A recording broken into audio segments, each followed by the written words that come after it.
Marcos 10, leyendo versículos 32 a 45. Iban por el camino subiendo a Jerusalén, y Jesús iba delante. Ellos se asombraron y le seguían con miedo. Entonces, volviendo a tomar a los 12 aparte, les comenzó a decir las cosas que le habían de acontecer. Y aquí subimos a Jerusalén, y el Hijo del Hombre será entregado a los principales sacerdotes y a los escribas, y le condenarán a muerte, y le entregarán a los gentiles, y le escarnecerán, le azotarán y escupirán en él, y le matarán. Mas al tercer día resucitará. Entonces Jacobo y Juan, hijos de Zebedeo, se le acercaron diciendo: Maestro, queremos que nos hagas lo que pidiéramos. Él les dijo: ¿Qué queréis que os haga? Ellos le dijeron: Concédenos que en tu gloria nos sentemos el uno a tu derecha y el otro a tu izquierda. Entonces Jesús les dijo: ¿No sabéis lo que pedís? ¿Podéis beber el vaso que yo bebo, o ser bautizados con el bautismo con que yo soy bautizado? Y ellos dijeron: Podemos. Jesús les dijo: A la verdad, del vaso que yo bebo beberéis, y con el bautismo con que yo soy bautizado seréis bautizados. Pero el sentaros a mi derecha, a mi izquierda, no es mío darlo, sino a aquellos para quienes está preparado. Cuando lo oyeron los 10, comenzaron a enojarse contra Jacob y contra Juan. Mas Jesús, llamándolos, les dijo: ¿Sabéis que los que son tenidos por gobernantes de las naciones se enseñorean de ellas, y sus grandes ejercen sobre ellas potestad? Pero no será así entre vosotros, sino que el que quiera hacerse grande entre vosotros será vuestro servidor. Y el que de vosotros quiere ser el primero será siervo de todos. Porque el Hijo del Hombre no vino para ser servido, sino para servir, y para dar su vida en rescate por muchos. Amén. Esa es la bendita y perfecta palabra de Dios que es para nosotros. Vamos a pedir a Dios que nos ayude en ese tiempo a entender su palabra. Nuestro Padre Celestial, te damos muchísimas gracias por esta oportunidad que nos has dado para estar aquí en tu palabra. Te damos gracias, Señor, por la oportunidad de escuchar lo que tú quieres decirnos. Te pedimos, Señor, que podamos entender.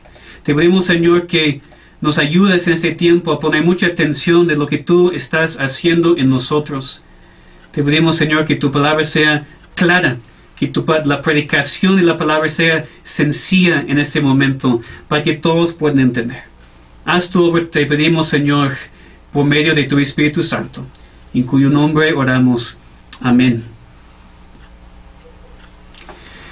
Cuando estudiamos un libro de la Biblia y parece que seguimos regresando al mismo tema una y otra vez, no es porque el autor estaba distraído cuando estaba escribiendo y no se dio cuenta que se repetía mucho. Tampoco es porque el predicador no sabe qué decir y por eso siempre dice lo mismo. Es porque estamos leyendo y estudiando un libro inspirado. Y todo lo que fue escrito en el libro apunta hacia un tema mayor.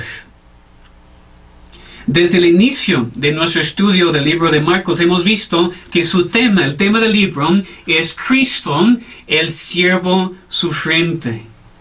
Y mientras hemos estudiado este evangelio, hemos visto que no es solamente que Cristo vino para servir y sufrir, sino que también Él llama a sus discípulos a hacer lo mismo. Vivir de la misma manera. Sufriendo en vez de viviendo en comodidad, y sirviendo en vez de esperando ser servido. Es el tema de este libro. También es un tema muy importante para un cristiano y para una iglesia local hoy en día. Porque nosotros como seres humanos, aún como cristianos, somos muy tentados siempre a considerar cómo otros nos pueden servir. Pensamos mucho en cómo otros pueden cumplir nuestras necesidades. Somos tentados, por ejemplo, a pensar que la iglesia es un lugar a donde vamos para recibir, para ser ayudado, para ser servido. Pero parte de la razón por la cual Dios nos ha unido en un cuerpo de creyentes, parte de la razón por la cual Dios nos ha dado la iglesia local, es para enseñarnos cómo servir de manera muy práctica. Cómo pensar en otros más que en nosotros mismos. Menciono todo esto porque hoy llegamos al pasaje que incluye el versículo clave de ese libro, el versículo que nos muestra el tema de todo el libro de Marcos. Ese es Marcos 10:45. Porque el Hijo del Hombre no vino para ser servido, sino para servir y para dar su vida en rescate por muchos. Esto resume perfectamente el ministerio terrenal de Cristo. Ese versículo resume perfectamente su ejemplo en cuanto al servicio cuando estaba aquí en este mundo.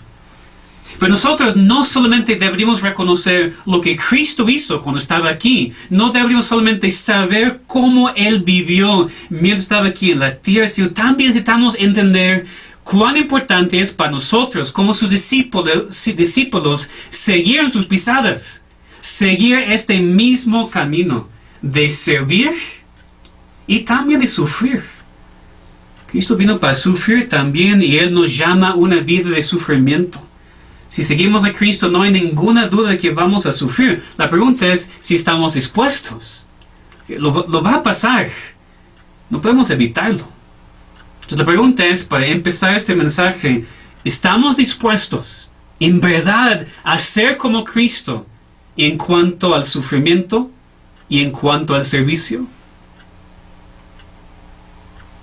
Este pasaje, Marcos habla del sufrimiento de Cristo como algo que Él iba a experimentar muy pronto, su muerte en la cruz. Así empieza nuestro pasaje. En versículos 32 a 34, Cristo habló con sus discípulos, les dijo lo que le iba a pasar. Y también nuestro pasaje termina en el versículo 45 con el mismo tema, Cristo diciendo que dio su vida o iba a dar su vida en rescate por muchos. Entonces, al principio habla de su muerte y su sufrimiento. Al fin habla lo mismo. Y en medio vemos la necesidad de servir y sufrir, que es el tema de este libro. Y tiene mucho sentido porque, como digo, el versículo 45 aquí es el versículo clave para este libro de Marcos. Y podemos aprender de nuestra necesidad de servir y sufrir por medio del malentendido de Jacobo y Juan, por medio de su petición tan pecaminosa. Podemos aprender lo que no debemos hacer. Y Cristo usó la oportunidad para enseñar a sus discípulos específicamente lo que significa ser un siervo, ser como Él y servir y sufrir en vez de esperar ser servido. Entonces, aquí vemos muy claramente que la vida cristiana es una de servicio, puesto que Cristo vino al mundo para servir y no para ser servido. Entonces, en la primera sección de este pasaje, vemos a Cristo hablando de su sufrimiento. Eso vemos en versículos 32 a 35. Otra vez vemos en versículo 32, iban por el camino subiendo a Jerusalén y Jesús iba adelante. Y ellos, es decir, los discípulos, se asombraron y le seguían con miedo. Hasta allí, por el momento. ¿Qué pasó aquí? Ese versículo es algo que muy fácilmente podemos leer muy rápida para llegar al siguiente versículo y no poner atención a lo que dice aquí. Pero fíjense en lo que dice, porque es importante y no quiero que lo perdamos. Cristo y los discípulos estaban caminando a Jerusalén. Estaban caminando juntos. Pero algo había cambiado, porque dice que Jesús iba adelante y los discípulos se asombraron de algo y le seguían con miedo. Pues, ¿qué había pasado? ¿Qué había cambiado que de repente los discípulos tienen miedo de cómo Cristo está caminando? ¿Qué había pasado? Pues tenemos que pensar en el contexto más amplio de Marcos y los Evangelios. Sabemos que ahora, en ese momento, Cristo está en camino a Jerusalén. ¿Qué iba a pasar con Cristo en Jerusalén? Pues iba a morir. Cristo ya no va a estar andando por todo Israel enseñando a las multitudes. Ahora está en camino a Jerusalén y sabe que allí va a morir. Por supuesto, hasta su porte había cambiado. Estaba caminando con un propósito fijo. Tal vez hasta su cara reflejó que sabía a dónde iba y lo que le iba a pasar. Y él sí sabía, ¿verdad?, lo que iba a pasar, porque aquí dijo a sus discípulos en versículos 33 a 34, y aquí subimos a Jerusalén, y el Hijo del Hombre será entregado a los principales sacerdotes y a los escribas, y le condenarán a muerte, y le entregarán a los gentiles, y le escarnecerán, le azotarán, y escupirán en él, y le matarán, mas al tercer día resucitará. Cristo sabía muy bien lo que le iba a pasar a Jerusalén, y por eso él apareció diferente, algo en su cara era diferente. Entonces los discípulos, dice, tenían algo de miedo.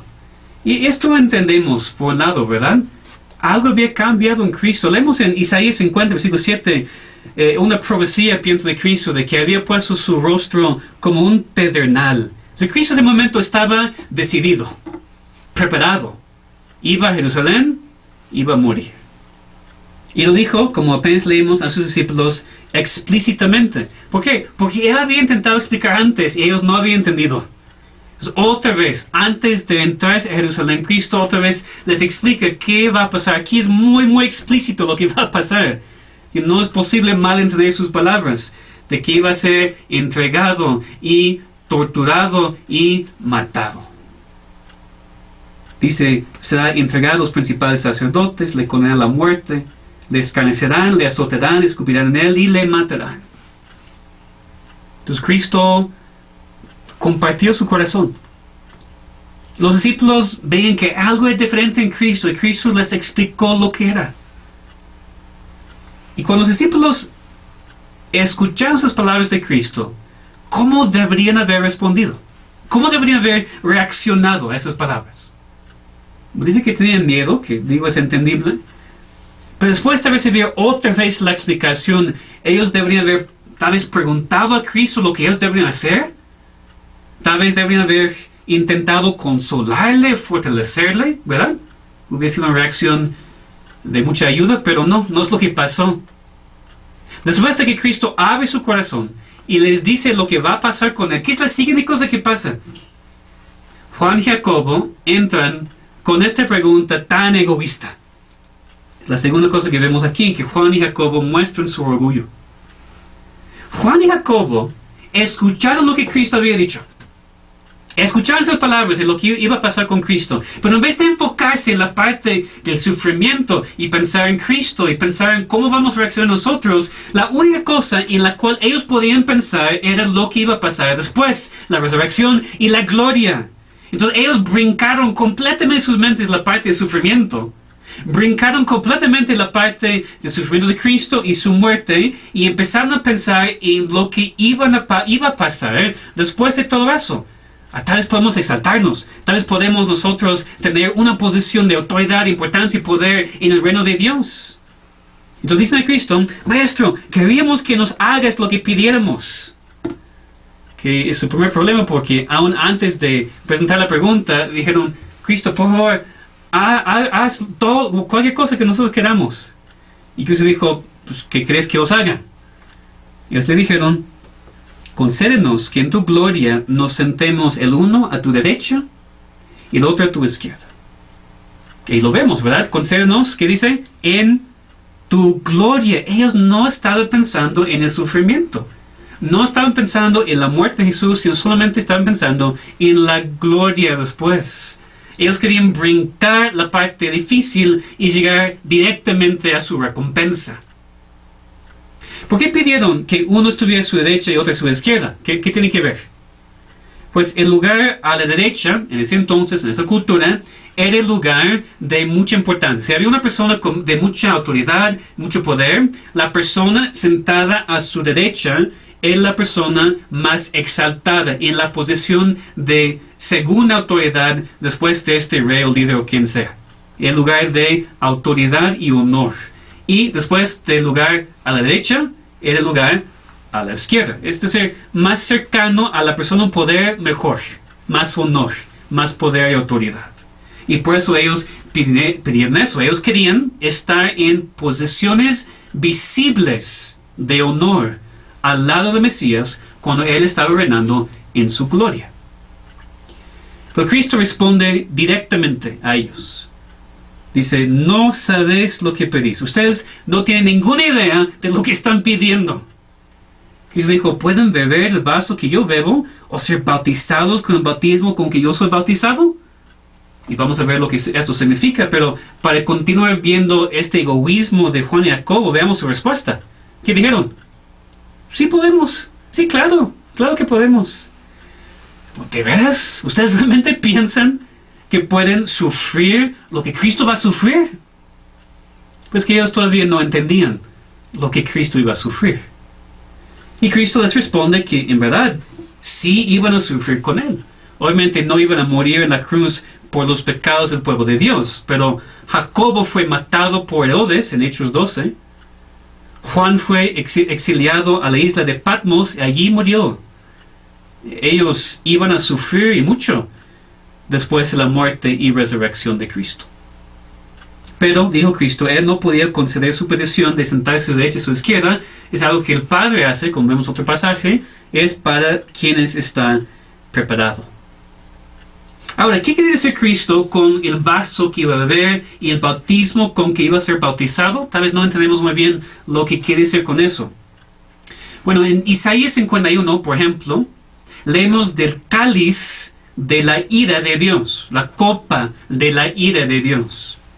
En Marcos 14, cuando Cristo está en el huerto de Getsemaní orando antes de su crucifixión, pide al Padre que aparte, ¿recuerdan?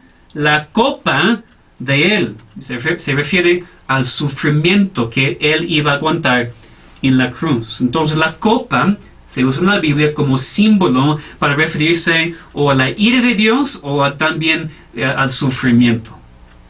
El bautismo aquí no se refiere al bautismo en agua, ese símbolo de la salvación. El bautismo a veces simboliza el juicio de Dios, o por ejemplo en Romanos 6 leemos de que somos bautizados en la muerte de Cristo. Entonces el simbolismo realmente es lo mismo con esas dos partes, con la copa y el bautismo en ese contexto. Esas dos cosas hablan del sufrimiento, de la muerte. En cierto sentido, para Cristo, de sufrir la ira y el juicio de Dios. Y por supuesto, para ser muy claro, solamente Cristo iba a pasar plenamente, por eso solamente Cristo iba a sufrir toda la ira de su Padre por nosotros, en nuestro lugar, para redimir su pueblo, por supuesto. Pero de manera general, Juan, Jacobo y todos los demás discípulos iban a sufrir mucho por causa de Cristo y el Evangelio. Lo que Jacobo y Juan no entendieron su petición es que la gloria siempre sigue al sufrimiento. Antes de ser glorificados, nosotros tenemos que pasar por la vida aquí. Tenemos que pasar, dice Pablo en Hechos, por mucha tribulación. Sí vamos a ser exaltados, sí vamos a estar con Cristo un día, pero no podemos brincar el paso del sufrimiento. No podemos pensar que la vida cristiana es pura recompensa sin tener que sufrir y servir. Y entendemos eso porque Cristo es nuestro ejemplo perfecto. Entonces vemos aquí que a pesar de las enseñanzas de Jesús y su ejemplo, los discípulos todavía tenían la perspectiva del mundo en cuanto a lo que significa ser grande. Y primero, Juan y Jacobo eran muy egoístas y querían exaltarse. Y por eso Cristo tenía que enseñarles otra vez la importancia de servir, la importancia de ser un siervo. Dice el versículo 41 que los otros 10 discípulos estaban enojados contra Jacobo y Juan.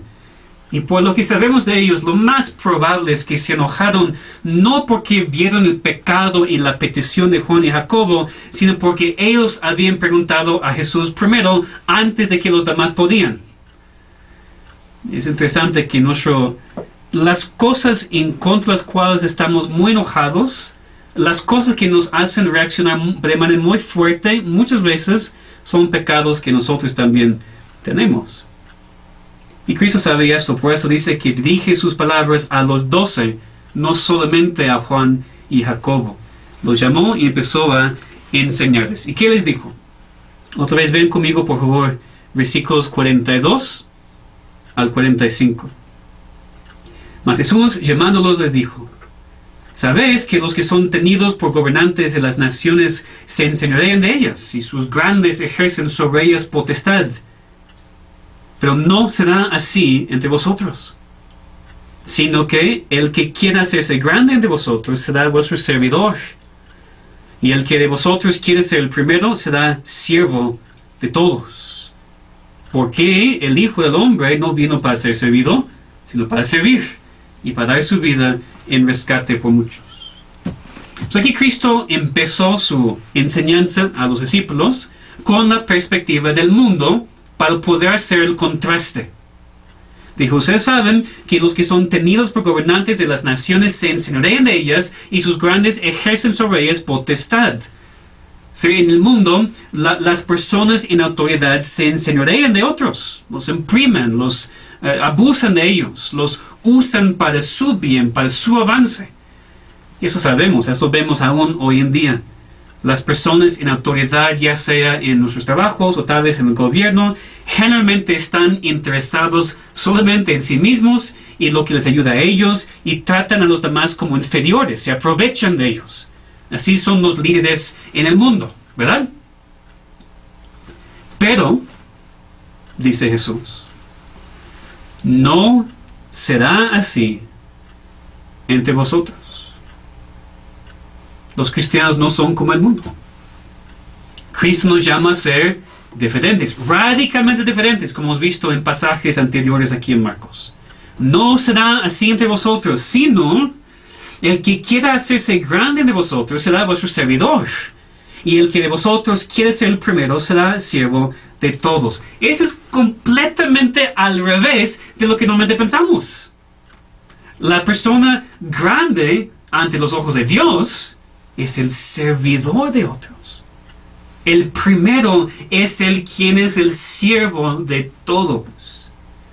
Aquí fíjense que servidor y siervo no son las mismas palabras. Son similares, pero son dos diferentes palabras en original. Servidor se refiere a un siervo en la casa, la persona que sirve la mesa. Y siervo, en el versículo 44, es un esclavo. Esa es la palabra, una persona que es posesión de otro, una persona sin ningún derecho. Entonces, aunque nos gustaría pensar que entendemos mejor que los discípulos, que actuamos de manera diferente que ellos, la verdad es que nos ofende cuando otros nos tratan como servidores o siervos. ¿Verdad? No somos naturalmente contentos de actuar así. En la casa, si tu esposo o tu esposa o tus hijos te tratan como siervo, ¿tú respondes bien? No, claro que no. O si alguien en la iglesia te trata así, ¿te respondes bien? La verdad es que esto es lo que nos estorba muchas veces en nuestras relaciones con otros. Porque pensamos en nosotros. Pensamos en nuestros derechos. ¿Cómo deberíamos ser tratados? Pero Cristo nos dice que deberíamos tener la actitud y la humildad de un siervo, de un esclavo.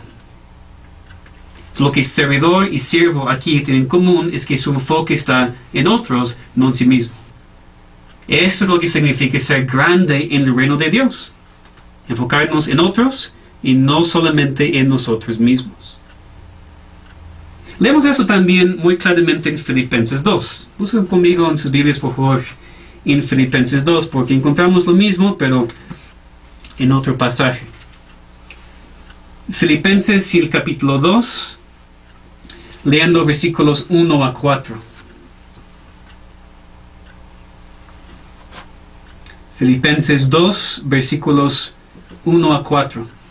Dice, por tanto, si hay alguna consolación en Cristo, si hay algún consuelo de amor, si hay alguna comunión del Espíritu, si hay algún afecto entrenable, si hay alguna misericordia, completad mi gozo, sintiendo lo mismo, teniendo el mismo amor, unánime, sintiendo una misma cosa. Nada hagáis por contienda o por vanagloria, antes bien con humildad, estimando cada uno a los demás como superiores a él mismo, no mirando cada uno por lo suyo propio, sino cada cual también por lo de los otros. Pablo aquí repite la misma verdad que Cristo quería enseñar a sus discípulos en nuestro pasaje en Marcos 10. Ser humilde, estimar a los demás como superiores a nosotros mismos, no mirar cada uno por lo suyo propio, sino cada cual también por lo de los otros. Y después de darnos estos mandamientos de cómo deberíamos actuar, también nos dice que Cristo es nuestro ejemplo. Versículos 5 a 8. Haya pues en vosotros ese sentir que hubo también en Cristo Jesús, el cual siendo en forma de Dios, no estimó el ser igual a Dios como cosa que aferrarse, sino que se despojó a sí mismo. Lo que cantamos antes del culto. Se despojó a sí mismo, tomando forma de siervo. Fíjense.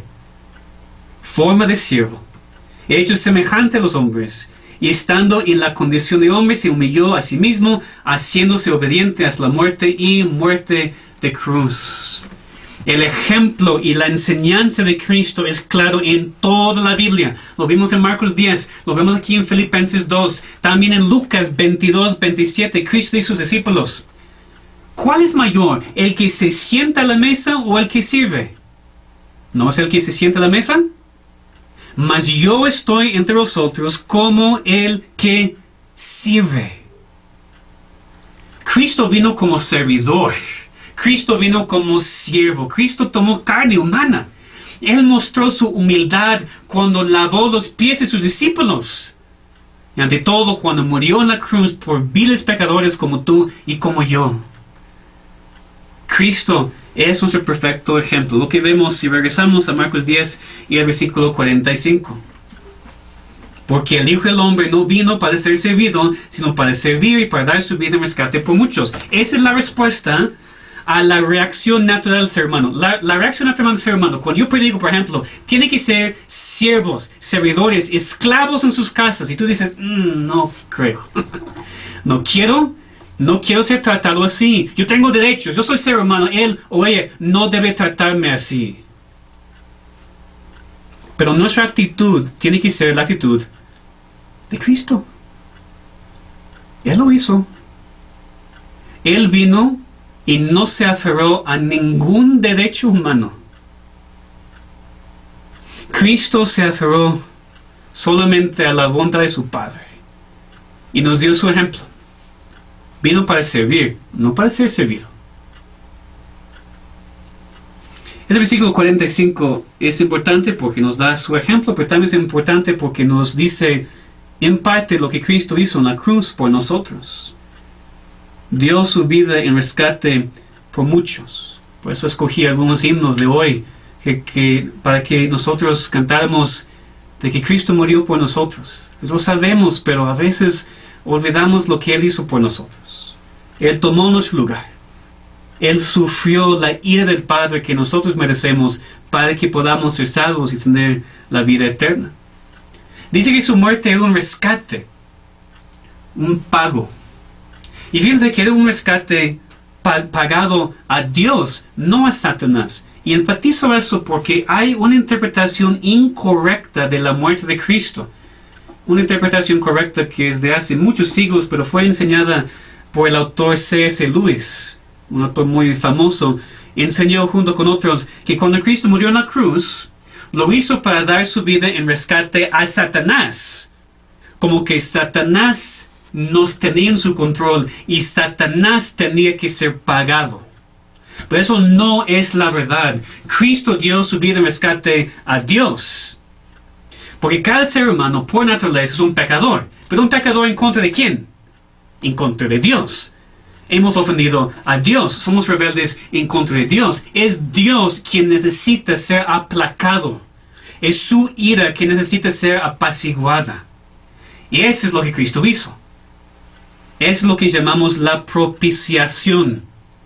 Que significa que la ira de Dios fue aplacada y apaciguada por la muerte de Cristo. Cristo no pagó nada a Satanás. Cristo aplastó su cabeza en la cruz. No le pagó nada. Pagó este rescate a Dios Padre. Porque nosotros estamos en deuda a Él. Nosotros hemos ofendido a Él. Entonces esto realmente es el mensaje de la salvación, que Cristo dio su vida perfecta a su Padre en rescate, para efectuar nuestra salvación, para pagar el precio que Dios demanda de toda persona. Cada persona es un pecador, cada persona merece sufrir toda la ira y el juicio de Dios. Y la única razón por la cual tú y yo no tenemos que sufrir esta ira es porque Cristo tomó nuestro lugar y dio su vida en rescate a su Padre, pagando lo que nosotros no podemos pagar. Lo que fue profetizado en Isaías 53, que Cristo iba a poner su vida en expiación por su pueblo.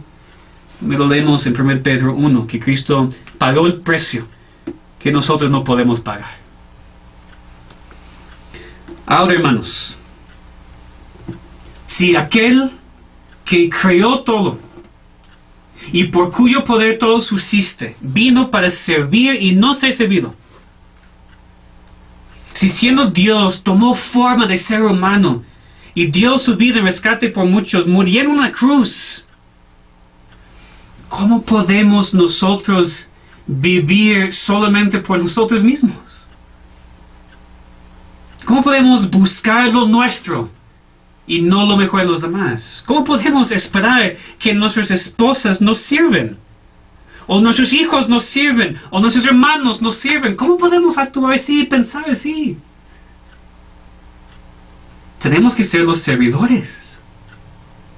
Tenemos que ser los esclavos, enfocados en otros. Y tú sabes, es muy fácil decir las palabras, pero aquí en nuestra cultura es una expresión que tenemos. Tu servidor, un servidor. Lo decimos. Pero las palabras no son suficientes. Tenemos que seguir el ejemplo de Cristo y en verdad ser como Él y en verdad enfocarnos en servir a otros y no ser servido. El problema es que naturalmente somos más como Jacobo y Juan y queremos ser exaltados, queremos tener todo lo que queremos y no tener que sufrir. Esperamos venir a la iglesia y tener todas nuestras necesidades cumplidas. Queremos estar en la casa y tener todas nuestras necesidades cumplidas. Pues no es así. Así piensa el mundo. Así actúa el mundo, pero no el cristiano. El problema es que la naturaleza humana no ha cambiado desde los días de Juan y Jacobo. El ser humano todavía quiere dominar y estar en lugar de preeminencia. Y desafortunadamente, aún en la iglesia de Cristo se encuentra que los mismos seguidores de Jesús no han aprendido a seguir en sus pisadas. Estamos aquí para servir y sufrir, para ser el servidor y el esclavo de los demás. Tu iglesia local no existe para servirte. Tú no vienes a la iglesia para que tus necesidades sean cumplidas. No. Vienes a la iglesia para glorificar a Dios y servir a tus hermanos. Es lo mismo en tu casa. Tu esposo o tu esposa no existe para servirte. Tú no te casaste para tener tus necesidades cumplidas. Te casaste para servir a otra persona con toda tu vida hasta que mueras. Ese es el propósito de tu matrimonio. Pero tenemos nuestras mentes tan contaminadas por la perspectiva del mundo que ni los cristianos piensan así. Y por eso hay tantos conflictos en nuestros matrimonios. Por eso hay tantos divorcios aún en las iglesias. Por eso hay tantas divisiones en las iglesias locales, porque personas salen enojadas y ofendidas porque piensan que la iglesia debe estar enfocada en ellos. Por eso, hermanos, tenemos que meditar mucho en este pasaje. Tenemos que aprender de las palabras de Cristo mismo lo que significa ser su discípulo, lo que significa ser como Él. Si tú quieres seguir a Cristo, si quieres ser como Él, si quieres seguir su ejemplo, tienes que ser un siervo. Y digo, para ser demasiado práctico, esto empieza en tu casa. Eres un siervo en tu casa. Sí, tú, padre, esposo, eres un siervo. Tú, mamá, esposa, eres un siervo. Tú, hijo o hija, eres un siervo. Tenemos que cambiar nuestra perspectiva. Tenemos que cambiar cómo somos en nuestras casas. Especialmente ustedes, varones. Especialmente ustedes. Déjenme ver a sus esposas como siervos. Déjenme pensar en sus esposas como personas que están para cumplir lo que tú quieres y darte la comida que quieres cuando lo quieres y hacer la casa como tú quieres. No. Absolutamente no. Hermano, varón, tu responsabilidad en tu casa es ser el servidor. Es ser el siervo y el esclavo de tu esposa y tus hijos. Y por supuesto también ustedes, madres, esposas e hijos, también ustedes son siervos y esclavos en la casa. Y el problema es que yo no quiero hacer eso porque pienso que si yo lo hago y mi esposo no lo hace, no es justo. ¿Verdad? Yo sé cómo pensamos. Entonces, si todos en la casa actuaran como siervos, nuestras casas cambiarían de manera absolutamente increíble. Y por supuesto, también tenemos que cambiar cómo somos en nuestra iglesia. Eres un siervo en la iglesia. Tú, hermano, hermana, yo como pastor, ustedes diáconos, ustedes futuros ancianos, estamos en la iglesia para servir, no para ser servidos. Esto se puede aplicar aún ahora en la continencia. Entonces parece que no, pero de todos modos, aunque no estamos juntos físicamente, hay muchísimas maneras en las cuales podemos servir a otros. Tal vez por medio de ofrendar muy generosamente para que otros tengan lo que necesitan. Tal vez es marcar a varias personas cada semana para ver cómo están y animarles con la palabra. Tal vez es hacer un estudio en línea con alguien que necesita. Lo que sea, pero que no seamos egoístas en ese tiempo de la cuarentena. Que no seamos egoístas en lo que nos queda de esta crisis. Estás en casa, puede ser muy fácil para ti enfocarte en ti mismo, en tus necesidades, en tus problemas. Pero tú tienes una iglesia a la cual has sido llamado a servir. No te aísles en ese tiempo, hermano, hermana, jóvenes, escúchenme. No se aíslen en este tiempo. Primero, sirve a tu familia y después sirve a tu iglesia. Y por supuesto, cuando Dios nos concede otra vez el privilegio de estar juntos otra vez, hay aún más maneras para poder servir a otros. Literalmente, servir las mesas, lavar los trastes, hacer el aseo, hablar con visita, hablar con alguien que se siente solo. Hay muchísimas cosas que estamos a hacer. Pero es cambiar la perspectiva. Bueno, yo no vengo a la iglesia para que me sirvan, yo vengo para servir. No me siento, espero que me den todo. Yo vengo para dar a otros lo que Dios me ha dado a mí. Esa es la vida cristiana. Nosotros necesitamos amar a otros como Dios nos ama a nosotros. Y necesitamos amar a otros por medio de servirles, así como Cristo hizo por nosotros. Dice 1 Juan 3:16. 1 Juan 3:16. En esto hemos conocido el amor, en que Él puso su vida por nosotros. También nosotros debemos poner nuestras vidas por los hermanos. Cristo lo hizo por nosotros, tenemos que hacerlo por otros. ¿Cómo estás poniendo tu vida por los hermanos? ¿Qué estás haciendo en sacrificio para servir a otros? Solamente Cristo podía morir en la cruz y redimir a su pueblo, pero seguimos su ejemplo en cuanto a ser siervos y enfocar nuestras vidas en otros en vez de solamente en nosotros mismos. Y finalmente, si estás aquí escuchando este mensaje, eres un incrédulo, una persona que no es cristiano, todavía una persona que no conoce a Cristo como tu Salvador. Por favor, fíjate en lo que este pasaje dice que Cristo hizo por ti. Dios fue manifestado en carne, descendió de la gloria, tomó forma del ser humano, vivió bajo la ley, en sufrimiento y servicio, y después murió en la cruz, tomando nuestro lugar, para que no tengamos que sufrir la ira de Dios que nosotros merecemos. Dio su vida en rescate por muchos. Él satisfizo la ira de su Padre. Su muerte reconcilia a su pueblo con Dios. Él llevó nuestros pecados en sí. Su sangre nos lava nuestros pecados. Él hizo todo. Todo para tu salvación. No puedes depender de ti mismo. No puedes depender de tus obras. Necesitas que Cristo toma tu lugar. Porque alguien tiene que pagar por tus pecados. O lo haces tú, o lo hace Cristo. O tú vas a sufrir la ira de Dios para siempre debido a tus pecados en el infierno eterno. O puedes creer en Cristo, quien lo hizo por ti. Y después pertenecemos a Él. Si Él dio su vida en rescate por nosotros, si nos has comprado por precio, pertenecemos a Él y tenemos que glorificarle en nuestros cuerpos, en nuestros espíritus, los cuales son de Dios. Entonces que seamos siervos, hermanos, como Cristo. Que sigamos su ejemplo. La vida cristiana es una de servicio. Porque Cristo vino para servir, no es para ser servido. Que pidamos a Dios por la renovación de nuestras mentes. Para que pensemos de manera cristiana en vez de manera mundana. Y después que vivamos como servidores, que vivamos como siervos, siguiendo el ejemplo de nuestro amado Salvador Jesucristo. Vamos a orar.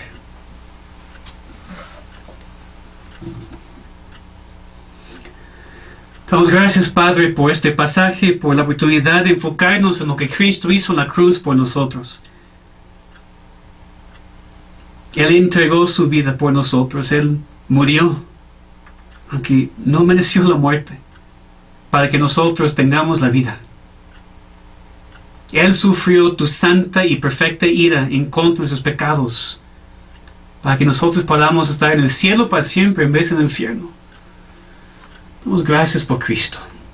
Gracias por su salvación. Y te pedimos, te rogamos, Señor, que cualquier persona aquí, ya sea niño, joven, adulto, visita o asistente regular, cualquier persona que no es salva, cualquier persona que se ha engañado a sí mismo, la persona que piensa que sí puede hacer buenas cosas y Dios le va a aceptar porque es una buena persona, te pedimos, Señor, que hoy puede brillar la luz del Evangelio en sus mentes, sus corazones, para que puedan entender que no pueden hacer nada, que solamente confiar en lo que Cristo ya ha hecho. Y te pedimos, Señor, que como sus hijos podamos vivir así como Cristo vivió, sirviendo en vez de queriendo ser servidos. Te pedimos, Señor, que tú cambies nuestras casas. Somos muy egoístas, Señor. Muy egoístas. Nosotros, los varones, los esposos y padres, las mujeres, mamás y esposas, y los hijos también, somos muy egoístas todos. Y queremos ser servidos. Queremos estar en el matrimonio o en la iglesia para tener nuestras necesidades cumplidas. Es lo que queremos, Señor. Necesitamos una transformación de nuestro entendimiento, una renovación completa de nuestras mentes, para que dejemos de pensar en lo que merecemos o lo que debemos recibir o cómo deben ser tratados y pensar solamente en servir a otros. Ayúdanos a tener casas así y una iglesia así, que seamos en verdad siervos tuyos, siguiendo el ejemplo de Cristo. Eso te pedimos en su nombre. Amén.